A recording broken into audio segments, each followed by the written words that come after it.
قصص الانبیاء قسط نمبر 6 دنیا میں بت پرستی کا آغاز اور حضرت نوح علیہ السلام کی بعثت۔ اس کا ہم آج پہلا حصہ پیش کریں گے۔ ناظرین، گزشتہ قسط میں ہم نے حضرت ادریس علیہ السلام کا تذکرہ کیا تھا۔ آج سے ہم اللہ تعالیٰ کے عظیم پیغمبر حضرت نوح علیہ السلام کا واقعہ شروع کرتے ہیں۔ حضرت آدم علیہ السلام کی وفات کے بعد کئی صدیوں تک لوگ توحید پر قائم رہے۔ ابن عباس رضی اللہ تعالیٰ عنہ سے روایت ہے کہ حضرت آدم علیہ السلام اور حضرت نوح علیہ السلام کے درمیان تقریباً 10 نسلیں گزریں اور یہ سب ایک ہی دین یعنی توحید پر قائم تھیں۔ پھر آہستہ آہستہ لوگوں میں اختلاف پیدا ہوا اور شیطان نے انہیں گمراہ کرنا شروع کر دیا۔ اس زمانے میں کچھ نیک اور عبادت گزار لوگ تھے جن کے نام ود، سوا، یغوث، یعوق اور نصر تھے۔ یہ اپنی نیکی، تقوی اور عبادت کی وجہ سے لوگوں میں بہت محبوب تھے۔ جب یہ نیک لوگ وفات پا گئے تو لوگوں نے ان کی جدائی کا بہت صدمہ ہوا۔ شیطان نے اس موقع سے فائدہ اٹھایا اور انہیں مشورہ دیا کہ ان نیک لوگوں کے مجسمے بنا کر اپنی عبادت گاہوں میں رکھ لو تاکہ انہیں دیکھ کر عبادت کا شوق پیدا ہو۔ چنانچہ لوگوں نے ایسا ہی کیا، لیکن اس وقت کسی نے ان مجسموں کی عبادت نہیں کی۔ پھر وہ نسل بھی ختم ہو گئی اور جو ان مجسموں کا اصل مقصد جانتی تھی۔ نئی نسل آئی تو شیطان نے انہیں یقین دلایا کہ تمہارے بزرگ ان بزرگوں کی عبادت کرتے تھے اور انہی کے وسیلے سے بارش اور برکت حاصل کرتے تھے۔ اس طرح رفتہ رفتہ مجسموں کی تعظیم عبادت میں بدل گئی اور دنیا میں پہلی مرتبہ شرک اور بت پرستی کا آغاز ہوا۔ قرآن مجید میں اللہ تعالیٰ نے نوح علیہ السلام کی قوم کا یہ قول نقل فرمایا ہے اور انہوں نے کہا، اپنے معبودوں کو ہرگز نہ چھوڑنا، نہ ود کو، نہ سوا، نہ یغوث، نہ یعوق اور نہ نصر کو چھوڑنا۔ یہ سورہ نوح کی آیت کا ترجمہ ہے۔ حضرت عبداللہ بن عباس نے فرمایا، یہ نوح علیہ السلام کی قوم کے بعض نیک آدمیوں کے نام ہیں۔ جب وہ فوت ہو گئے تو شیطان نے ان کی قوم کے دل میں یہ بات ڈالی کہ جہاں وہ حضرات بیٹھا کرتے تھے وہاں بت بنا کر رکھ دو، ان کے وہی نام رکھ دو جو ان بزرگوں کے تھے۔ انہوں نے ایسا ہی کیا۔ اس وقت تک دنیا میں بتوں کی پوجا نہیں ہوئی تھی۔ جب بت بنانے والے لوگ فوت ہو گئے اور علم مٹ گیا، نئی نسل ایک قدم آگے بڑھ گئی اور ان کی پوجا ہونے لگی۔ حضرت عبداللہ بن عباس نے فرمایا کہ نوح علیہ السلام کی قوم کے یہی بت بعد میں عرب میں پوجے گئے۔ امام ابن جریر نے اپنی تفسیر میں محمد بن قیس سے روایت کی ہے۔ انہوں نے فرمایا کہ یہ حضرات حضرت آدم علیہ السلام اور حضرت نوح علیہ السلام کے درمیان کے زمانے کے اولیاء تھے۔ ان کے کچھ پیروکار تھے جو ان کے طریقے پر چلتے تھے۔ جب وہ بزرگ وفات پا گئے تو انہوں نے ان بزرگان کی تصویریں بنائیں اور کہنے لگے کہ ان کی یاد کی وجہ سے ہمیں عبادت کا شوق زیادہ ہوگا۔ چنانچہ انہوں نے ان کی تصویریں بنا لیں۔ جب یہ تصویر بنانے والے افراد فوت ہو گئے تو ان کی جگہ دوسرے لوگ آ گئے۔ ابلیس نے ان کے دلوں میں وسوسہ ڈالا کہ تمہارے باپ دادا ان اولیاء کرام کی عبادت کیا کرتے تھے اور انہی کی وجہ سے انہیں بارش ملتی تھی۔ چنانچہ ان لوگوں نے ان کی عبادت شروع کر دی۔ ابو المظہر سے روایت ہے کہ ابو جعفر محمد بن باقر نماز پڑھ رہے تھے کہ حاضرین نے یزید بن محلب کا ذکر کیا۔ نماز سے فارغ ہو کر انہوں نے فرمایا، تم نے یزید بن محلب کا ذکر کیا، وہ اسی علاقے میں قتل ہوئے جہاں سب سے پہلے غیر اللہ کی پوجا ہوئی تھی۔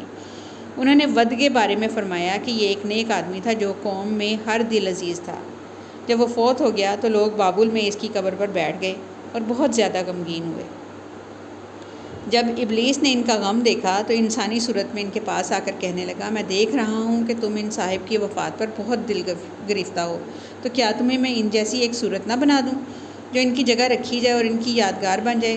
انہوں نے کہا، ہاں بنا دو۔ اس نے ود کا ایک بہت بڑا بت بنا دیا۔ انہوں نے اسے چوپال میں رکھ لیا اور اسے یاد کرنے اور اس کی باتیں کرنے لگے۔ جب ابلیس نے دیکھا کہ وہ لوگ ود کو بہت یاد کرتے ہیں تو کہا، کیا میں تم میں سے ہر شخص کے گھر میں اس طرح کا ایک مجسمہ نہ بنا دوں جس کو دیکھ کر وہ اسے یاد کرے؟ انہوں نے کہا، ہاں بنا دو۔ اس نے ہر شخص کے گھر میں ایک بت بنا دیا اور اس کو دیکھ کر وہ اللہ کے ولی ود کو یاد کرتے۔ جب ان کے بیٹے بڑے ہوئے تو انہوں نے اپنے بزرگوں کو ان بتوں کو اہمیت دیتے دیکھا تو وہ بھی اسی طرح اہمیت دینے لگے، حتیٰ کہ اگلی نسلوں کے لوگ اس بات سے بے خبر ہو گئے کہ ان کے بزرگ انہیں کیوں یاد کرتے تھے۔ البتہ انہوں نے آہستہ آہستہ ان کی عبادت شروع کر دی۔ چنانچہ سب سے پہلے مخلوق میں جس کی عبادت کی گئی وہ بدھا کا بزرگ کا بت تھا۔ اس کی تفصیل سے معلوم ہوتا ہے کہ ہر بت کو پوجنے والی ایک الگ جماعت تھی۔ یہ بھی کہا جاتا ہے کہ طویل زمانہ گزرنے کے بعد ان کی تصاویر کے مٹ جانے کے خوف سے ان کے بت بنا لیے گئے۔ جب زمین پر شرک عام ہو گیا اور لوگ اللہ تعالیٰ وحدہ لا شریک کی عبادت چھوڑ بیٹھے تو اللہ تعالیٰ نے اپنی رحمت سے حضرت نوح علیہ السلام کو اپنا رسول بنا کر بھیجا۔ آپ انسانیت کی اصلاح کے لیے مبعوث ہونے والے پہلے رسول تھے جو ایک مشرک قوم کی طرف بھیجے گئے۔ حضرت نوح علیہ السلام نے نہایت محبت، حکمت اور صبر کے ساتھ اپنی قوم کو دعوت دی۔ آپ فرماتے تھے کہ اے میری قوم، اللہ کی عبادت کرو، اس کے سوا تمہارا کوئی معبود نہیں۔ آپ انہیں اللہ کی نعمتیں یاد دلاتے، آخرت سے ڈراتے، جنت کی خوشخبری دیتے اور جہنم کے عذاب سے خبردار کرتے۔ آپ نے اپنی قوم کو بتایا کہ اگر وہ اللہ سے توبہ کریں اور استغفار کریں تو اللہ تعالیٰ ان پر آسمان سے خوب بارش برسائے گا، ان کے مال اور اولاد میں برکت دے گا، باغات اور نہریں عطا فرمائے گا۔ لیکن قوم کے سرداروں نے تکبر کیا، انہوں نے حضرت نوح علیہ السلام کو ایک عام انسان کہہ کر انکار کیا اور کہا کہ اگر اللہ کسی کو رسول بنانا چاہتا تو کسی فرشتے کو بھیجتا۔ وہ اپنے آباء و اجداد کی اندھی تقلید پر قائم رہے اور بتوں کو چھوڑنے کو تیار نہ ہوئے۔ حضرت نوح علیہ السلام نے اپنی دعوت کا آغاز نہایت نرمی سے کیا، لیکن جب قوم ضد پر اڑ گئی تو آپ نے دن رات اعلانیہ اور پوشیدہ ہر طریقے سے تبلیغ جاری رکھی۔ اس عظیم جدوجہد کا ذکر اللہ تعالیٰ نے سورہ نوح میں تفصیل سے بیان کیا ہے۔ اللہ تعالیٰ فرماتے ہیں لیکن اس سب کے باوجود ایمان لانے والوں کی تعداد بہت کم رہی، جبکہ اکثریت اپنے کفر اور شرک پر قائم رہی۔ ناظرین، اس واقعے سے ہمیں یہ بھی سبق ملتا ہے کہ شیطان انسان کو ایک ہی دن میں گمراہ نہیں کرتا، بلکہ آہستہ آہستہ حق سے دور لے جاتا ہے۔ اس لیے ہمیں اپنی عبادت صرف اللہ تعالیٰ کے لیے خالص رکھنی چاہیے اور اس عمل سے بچنا چاہیے جو شرک کی طرف لے جائے۔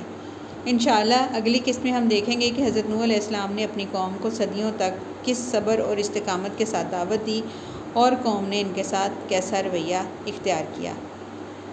اگلے واقعات جاننے کے لیے ہماری اگلی ویڈیو کا انتظار کریں۔